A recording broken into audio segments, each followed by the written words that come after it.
Here's the custom dog collar that I'll be sewing and demonstrating how to sew on my cowboy harness stitcher.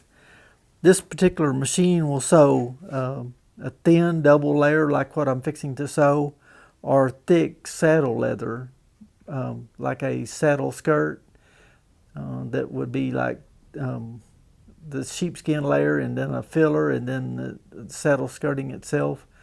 3 layers, or it works good for making knife sheaths or gun holsters where you have multiple layers. And the foot raises up, it has a foot lever here that I can raise this foot up about 1 inch, anywhere from just very thin to 1 inch. Right here is the lever for adjusting the stitch length. It's got a little screw right there that you turn and adjust it. It's a good idea every time before you sew something to have a piece of scrap leather and check your stitch length and make sure that the tension is right. That's one good thing about a machine like this, that you really don't have to adjust the tension every time. It's pretty consistent. It pulls it right in the center like it needs to be. And I've got a fresh blank bobbin here that this will actually wind this bobbin as I'm sewing.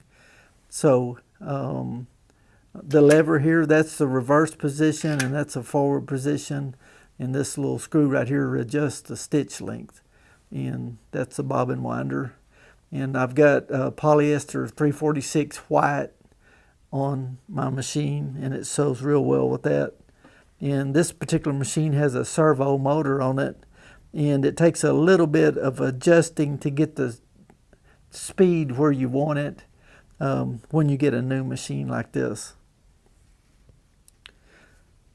And these bobbins are big enough that you can sew several pieces without having to change the bobbin. I'll start at the back here, and I'll set this in like that, and then bring my needle down where I want to start, like put the tip of the needle right there, and then I like to hold the bottom and the top thread as I start, so it starts off right and pulls the thread down. So I just give it a little start like that. I'm sewing without a guide. I have a guide that I can drop down here and put to the edge, which is pretty handy sometimes. But I've been sewing so long without a guide that I don't really need one myself.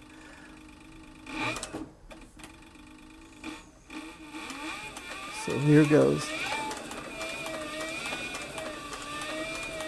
I like this servo motor because you can just really slow it down and concentrate on sewing right in the groove.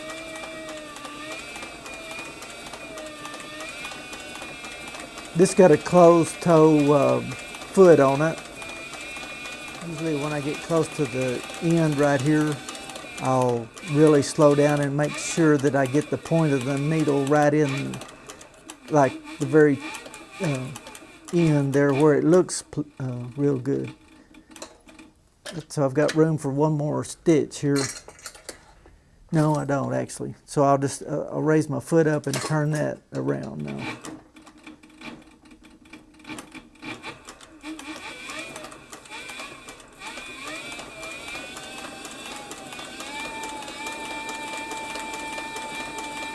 As you can see, this machine has plenty of power, and it'll really travel if you want to go ahead and floorboard it. And my bobbin just popped, it snapped open. It's wound a complete bobbin while I've been sewing around this dog collar right here.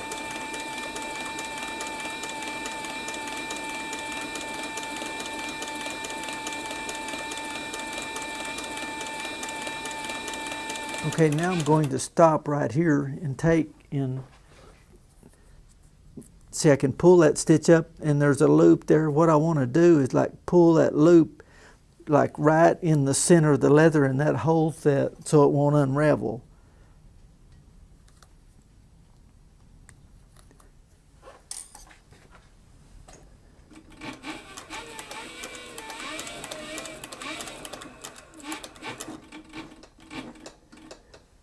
more stitch there, and then I'll raise my foot up. Yep, okay, I'll raise the foot up, turn it like that, and usually I overlap like 1 or 2 stitches.